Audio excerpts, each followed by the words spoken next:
Corps Commander Olusegun Ogungbemide, Federal Safety Corps, Lagos State Sector Command. By virtue of the mandate of Federal Safety Corps, by the Establishment Act, we have the right to arrest and prosecute traffic offenders. So if that's what you mean by legal authority, I think Federal Safety Corps has the mandate to arrest and prosecute all traffic offenders. It's not all the offenses committed that are captured under the video. That's by our present status. But when we make use of the radar gun in catching the speed a vehicle is going, the owner of the vehicle is given the opportunity to see the speed under which his vehicle was recorded at the point of arrest. So he has that privilege of seeing it through the technology applied. Offenders that have changed address is like a court summon where you have a particular address available to you and you intend to take a court summon to that address for an accused. Getting there, you realize that the accused has changed his address. It does not mean that the entire process will be thwarted, but what it means is that you have to still take your time until you are able to discover the latest address. And you also agree with me that at the point of registering your vehicle, all the necessary details required, apart from the address, we have your biometrics, we have your phone number and other details. So it's not just about the contact address, the home address. We can also reach out to the offender through his mobile court number. So all avenues that are required to reach the offender will be assessed and the necessary prosecution will be carried out. It is at the discretion of the magistrate, because when we get to the point where an offender is being prosecuted, that is sole decision of the judiciary. Our own role is to present the offender to the court, and it's the discretion of the court to operate in line with the law of the land. I want us to get something clear about this approach of trying to contact the erring offenders that have failed to meet up with their fines. We are not saying we are going to be going to their various homes to get them arrested. All we are saying is that we are reverting to our previous approach, where those that have evaded arrest or that have failed to pay their fines are declared wanted. And having declared them wanted, we can announce through the media, either electronics or print. Then we set up a special operation to track down those declared wanted. And eventually, even if it will get to the point where we need to contact them in person, it has to go through the process of court summon.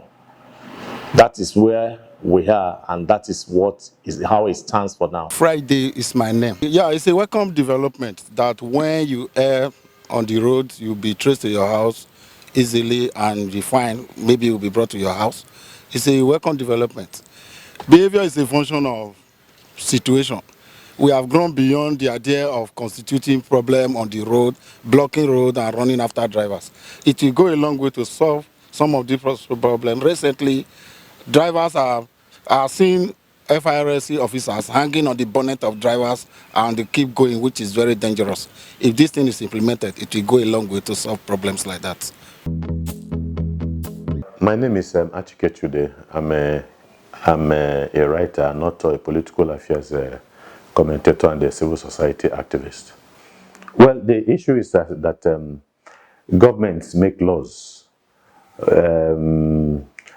Of course, bylaws are also made. Some of these organizations, apart from the laws made by the State House of Assembly, the National Assembly, and all that, there are also bylaws that are made by agencies of government for the smooth working of such organizations. Nobody is disputing whether the Road Safety Commission has rights to interdict some people who have committed traffic offenses. But I think it is a novelty that they want to bring into it.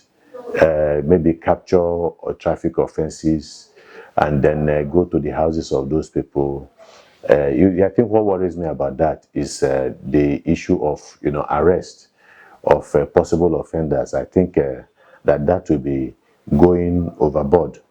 The reality is that if they want to use technology to enhance their activities, that would be okay. I think having to visit people in the privacy of their homes, I take it with I'm a little bit apprehensive about it. But not everybody will want people to know their homes. The personal home is a very private thing. We're not saying government should not do their job, but at the same time, you don't do that job in a way that also endangers the people that have caused some, offense one way or the other. And so I think that is what worries me about this move. It seems somehow high-handed, and if care is not taken, tomorrow you have some other security government officials also wanting to do the same thing because they know your home. If something happens outside, they come to your house and all that. So I think everything must be done to discourage that. It is not the best. Yeah, well, I think the good thing is the wrong person. If a wrong person is indicted for traffic offense, for instance, if you are going to indict me for something somebody has done, it's the kind of thing I like, because I will use that opportunity to embarrass the government if that is the case, and make them out to be incompetent. It's as simple as that. You will expect that they will charge you the barest minimum, which should be administrative cost, because you already have the license plate. But in this country, you'll be surprised that you go there, they say, well, the old one is bad. Therefore, you just have to pay the amount that you pay for a new one. And so these are part of the unjustness in the system in this country. That you cannot visit, somebody else's problem on an innocent person just because you failed to do, your own discharge of responsibilities to collect whatever liability the other man owed. Then you now tell somebody else to take up that liability. It simply shows, that the system that we are running in this country is oppressive. So government does a lot of unlawful things in this country. Governments all over, and people do not challenge them. But you'll be surprised that when you go to challenge some of these things, you realize that a lot of the judges know what is going on. They have an idea, but judges on their own cannot generate court cases and make orders based on that. People have to go to seek the ruling of the court. These are some of the things that we are also talking about. So in a way, it mirrors some of the questions, that are being asked about what to do if maybe the road safety decides to go overboard in terms of those people that have committed traffic offenses. This you have, driving license papers. If for local government papers, sometimes there are about 18 different local government papers. You understand? For some of those vehicles that carry goods. And then you now default in one. They will tell you to pay 25,000 for that one. Meanwhile, that one is costing maybe about 1,000 naira. So there's a lot of oppression going on in the system, and there's nobody to challenge them.